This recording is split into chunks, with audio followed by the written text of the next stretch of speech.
first morning after court didn't feel dramatic. That was the worst part. No sirens, no knocks on the door, no sudden consequences.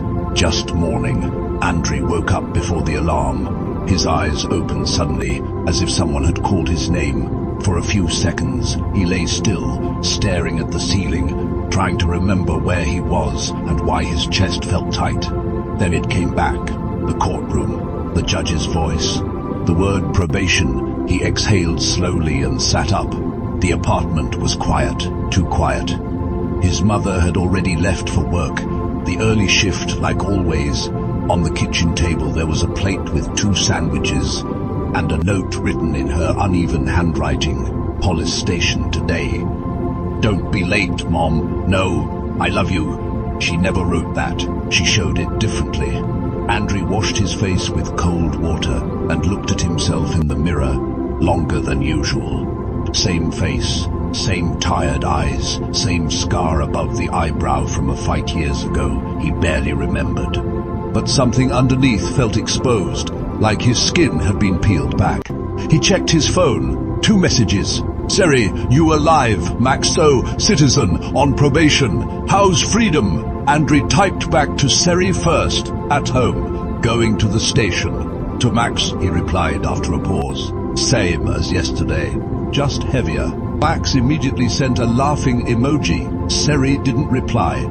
Andrei put the phone down and stood there for a moment, unsure what to do next. For years, mornings had been simple. Wake up late, drift through the day, react to whatever happened.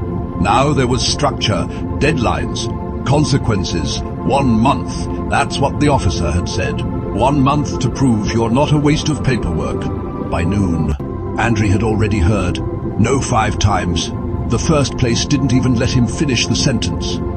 We need experience, the woman behind the counter said, already looking past him. The second place asked for documents, glanced at his record, and suddenly remembered the position was no longer available. At the third place, a man in a tight shirt smiled politely.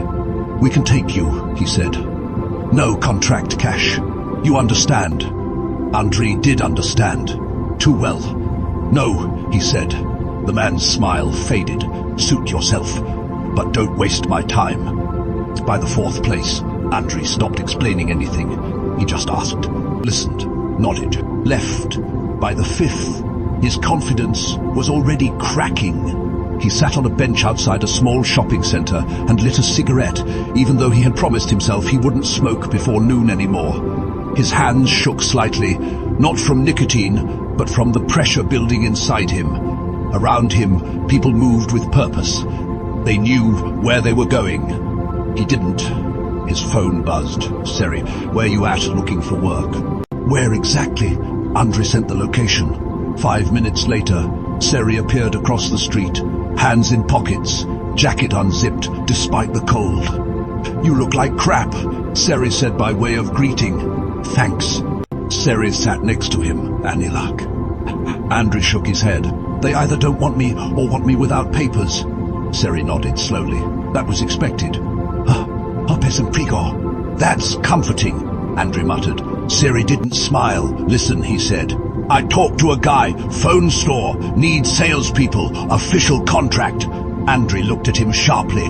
A phone store. Yeah, not glamorous, but it's clean. Andrei hesitated. You already talked to him, yeah, and you're just telling me now, Seri shrugged. You said you wanted honest. That word again. Honest. All right, Andrei said finally. Let's go.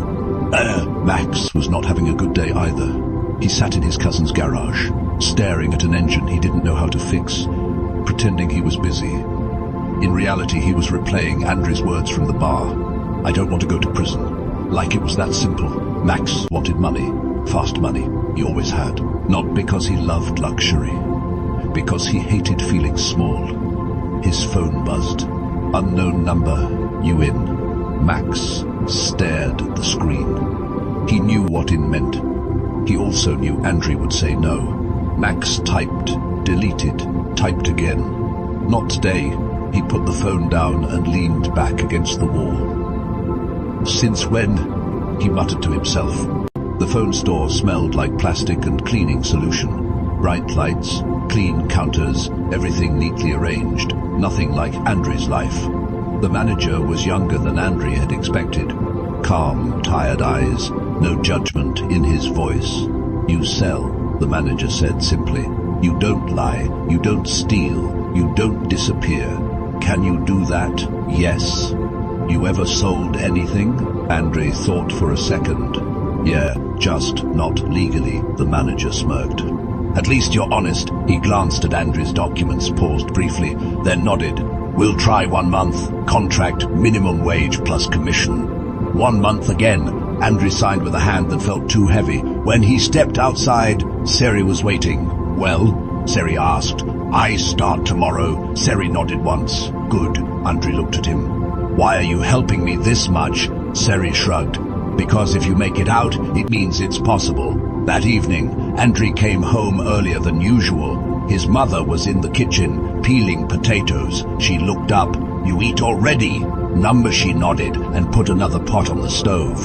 He sat at the table, watching her hands move. Automatic, practiced, tired. I found a job, he said. She didn't stop peeling. Official? Yes. Only then did she pause, just for a second. Good. That was it. No praise, no celebration. But her shoulders relaxed slightly. Andre understood. This was her way of believing him carefully.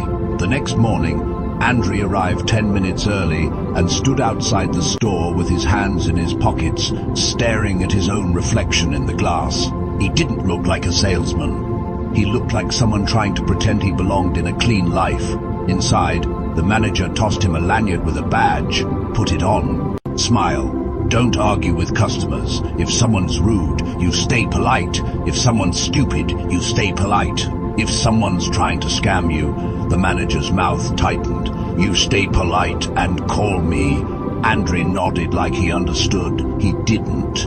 Not yet. A girl behind the counter looked him up and down. New, she asked.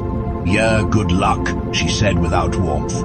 People here are animals. Andre didn't reply. He just put the badge on and felt it scratch his neck. The first customer was a man in a cheap leather jacket who smelled like gasoline. I need a phone, the man said, already annoyed. Not some overpriced trash. Andre reached for a mid-range model, started explaining features, and the man cut him off. Don't talk to me like I'm stupid. Andre felt his jaw tighten. I'm not, he said carefully.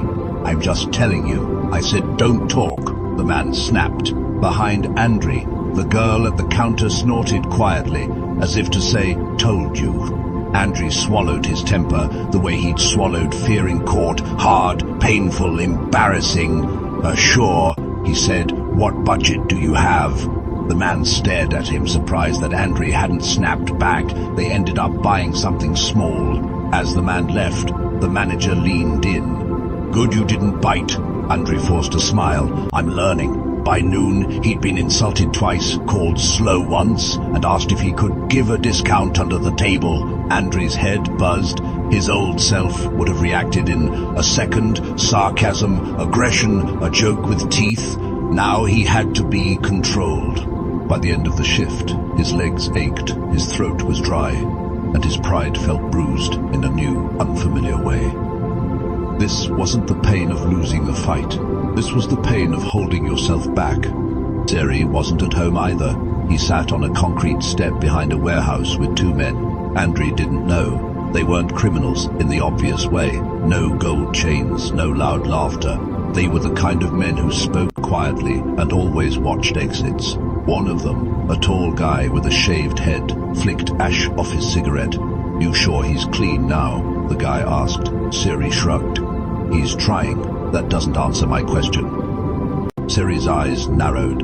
If you're asking if he's a snitch, he's not. The shaved head smiled thinly. I'm not worried about snitching. I'm worried about weakness. Weak people panic. Weak people talk. Weak people ruin everyone. Seri felt a familiar anger rise. Not because the man insulted Andre, but because he sounded like the world. Like everyone who had ever decided Seri and his friends were disposable. He's not weak, Seri said. Then why probation? Seri clenched his jaw. Because he was stupid, he said. And now he's not trying to be. The second man, older, with tired eyes, spoke for the first time. Seri, he said calmly, you're protective. That's not bad. But understand, if your friend falls, he drags you too. Seri didn't answer. He stared at the ground. He understood. That was the problem. When he stood up to leave, the older man added quietly, if he makes it, bring him around. I like people who can change. Seri walked away with his hands in his pockets, feeling something he hadn't expected, pressure. Not from cops, from hope. His mother met Valia again on the stairs. Valia was holding a bag of groceries, and that familiar curiosity. So he found work? Valia asked like she was asking about the weather. His mother didn't slow down. Yes. Oh, Valia's eyebrows jumped up. Official? Yes? Valia laughed, almost offended by reality. Well, look at that. Your Andrew's a miracle. His mother stopped. Finally turning. Not a miracle, she said. Her chance. Valia leaned closer. Still, those friends of his mother's face tightened. They're not the only problem, she said. He's his own problem. Valia blinked. That's harsh. His mother didn't raise her voice. She didn't need to. Harsh is the cemetery, she said. Harsh is prison. This is life. She continued up the stairs. Valia watched her go, suddenly quieter than usual. A week into the job, the routine started to form. Not comfort, routine. Andrew woke up, ate whatever his mother left, went to work, smiled until his face felt fake, came home tired, slept.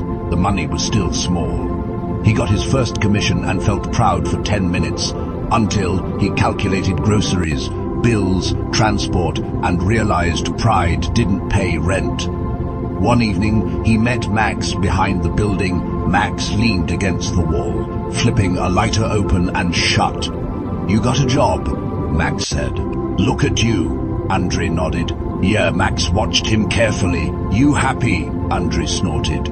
Number, but I'm not drowning. Max smirked. I got something for you. Andre stiffened. Number, Max raised his hands. Relax, it's not a scheme. It's an opportunity. Andre didn't like how opportunity sounded coming from Max. What kind? Max stepped closer. Phones, he said quietly. You work in a store now. You know prices. You know what sells. We can buy cheap, flip fast, legal, mostly, Andre repeated flatly. Max shrugged. You want to be poor forever. Andre's jaw tightened. The insult wasn't in the words, it was in how true they were. I want to not go back, Andre said. Max stared at him. And I want money, he said, but I don't want to lose you, bro. Andre blinked at that. He hadn't expected honesty. You don't have to lose me, Andre said.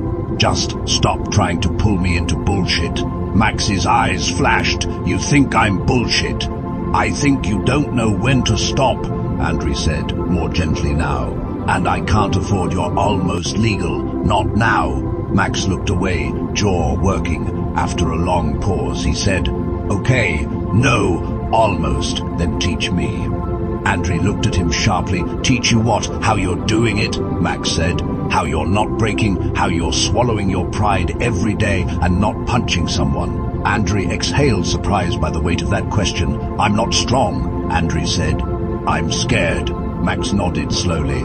Then maybe fear is useful. Andre didn't answer. But for the first time, he saw something new in Max. Not just hunger, but uncertainty. 2 weeks in, a customer came in drunk. Not loudly drunk. The dangerous kind, calm, smiling too much. Smelling of alcohol and cheap cologne. He walked straight to Andre. You, he said, pointing. Come here. Andre stepped forward. How can I help? The man's smile widened. I bought a phone here yesterday. It's trash. Give me my money. Andre checked the receipt. It wasn't their store. This receipt isn't from us, Andre said. The man's smile vanished instantly. You calling me a liar? No, Andre said carefully. I'm saying the man grabbed the counter with both hands and leaned in. Listen, little Twantamit, he spat, mixing languages like he owned them. Don't play smart, give me money. Andre felt his blood heat up. In his mind, his old self moved already. A shove, a punch, a scene. He saw the judge's face. He heard the officer. "You don't have to be a saint. You just can't be an idiot." Andrei stepped back. "I'm calling my manager," he said. The drunk man laughed. "Manager, you think I'm scared." Andrei didn't answer. He pressed the call button. The manager came out, calm, professional, and the drunk man suddenly changed tone, anger fading, confidence slipping. He mumbled something and left. When the door closed, Andrei realized his hands were shaking. The girl behind the counter looked at him differently now. "You could have hit him," she said quietly. Andrei swallowed. "Yeah, why didn't you?" Andrei's voice came out rough. "Because I want to live." The girl stared at him for a moment, then nodded once. "Fair." After the shift, the manager clapped him on the shoulder. "That's how adults handle it," he said. "Not with fists, with brains." Andrei walked home that night feeling strange. He hadn't won anything, he had just not lost, and somehow that felt bigger. The third week was worse. Not because anything dramatic happened, because the pressure didn't stop, it stacked. Bill's mother's silence, the feeling that his life was balanced on a thin wire. One evening, his mother was sitting at the table with a stack of receipts. She didn't look up when Andrei came in. "You got paid?" she asked. "Not yet. Next week." His mother's mouth tightened. "Next week doesn't pay electricity." Andrei dropped his backpack on the floor. "I know." His mother finally looked at him. "I'm not blaming you," she said. "I'm telling you reality." Andrei's temper flared. "I'm working. What do you want from me?" His mother's eyes hardened. "I want you to stop. Acting like doing the minimum is heroism," she said quietly. "You think you're the only one tired. I've been tired for 25 years. Andrei froze. That hit him in a place he didn't protect. He wanted to shout back. He wanted to say, "I didn't ask to be born." He wanted to throw something. Instead, he turned away, breathing hard. His mother's voice softened, a fraction. "I'm scared," she admitted. "I'm scared to trust you, because if I trust you and you fall..." She stopped, swallowing the rest. Andrei felt his anger drain into exhaustion. "I don't want you to be scared," he said quietly. His mother rubbed her forehead. "Then don't make me brave," she whispered. "Make yourself stable." That night, Andrei went to his room and lay on the bed fully dressed. He stared at the ceiling again, like in the morning after court. Only now there was no shock to carry him, just responsibility. His phone buzzed. "Siri, you good?" Andrei stared at the message. He almost typed. "Number instead," he wrote. "I'm tired." Siri replied almost immediately. "Come outside." Andrei didn't know this yet, but Siri had already called Max. They met in the courtyard near the old swings, like when they were teenagers. Siri stood smoking, watching the building's dark windows. Max arrived late, hands shoved in his jacket. "You called like it's an emergency," Max said. Siri didn't smile. "It is," Max scoffed. "What? Probation boy? Gonna cry?" Siri turned sharply. "Shut up," he said. "He's holding on. Better than we ever did." Max flinched, surprised by the aggression. "Why you so pressed?" Max muttered. Siri exhaled smoke slowly. "Because if he breaks, we're all back to the same shit," he said. "And I'm tired of that." Max went quiet. After a moment he said, "I didn't text him today." "Why?" Siri asked. Max shrugged, but it wasn't casual. "Because he makes me feel like I'm behind," he admitted, "and I hate that." Siri looked at him for a long time. "Then catch up," Siri said simply. Max laughed without humor. "How? With a fauché like his?" Siri stepped closer. "Not with money," he said. "With decisions." Max looked away, jaw tight. "He thinks he's better," Max said. Siri's eyes narrowed.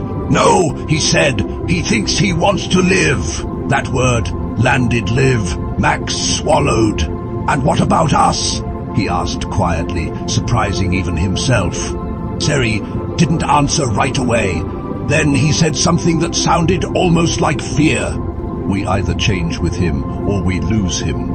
At that moment, Andrei came out of the building, shoulders tense, eyes tired. He saw them both and stopped. What's going on? He asked, suspicious. Why are you both here? Max raised his hands. Relax, no schemes. Seri flicked his cigarette away. We're here because you look like you're about to snap, Seri said. Andri's throat tightened. I'm fine, he lied. Max stepped forward, looking awkward. No, you're not, Max said, and it's okay, he struggled for words. Just don't disappear. Andri stared at them. For a second, he didn't know what to do with that kind of support.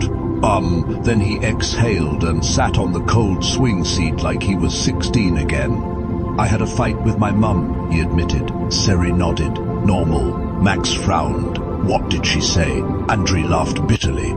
She said, stop acting like doing the minimum is heroism. Max whistled low. Seri sat on the swing next to him, the chains creaking. She's right, Seri said. Andri looked at him. I know, he said quietly. That's why it hurts.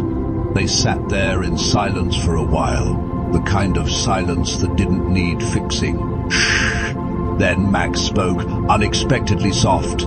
If you keep going, he said, I'll try to. Andri turned. What? Max shrugged, embarrassed. I'm not promising, Saint, he said, but I'm tired too. Seri nodded once. Good, he said. Then we do it together. Andri looked at them, feeling something warm and heavy in his chest. Friendship wasn't jokes, it wasn't drinks. It wasn't ride or die slogans. It was this, showing up. When nothing is fun, Andri swallowed. Okay, he said. But no bullshit. Max smirked. Heh, fine. No, almost legal. Seri actually smiled, just a little. That's the spirit. Andri looked up at the grey sky, the same low sky as before, and for the first time since court he felt a shift. Not hope. Not yet, but support. And in that moment the first month stopped feeling like a sentence. It started feeling like a path.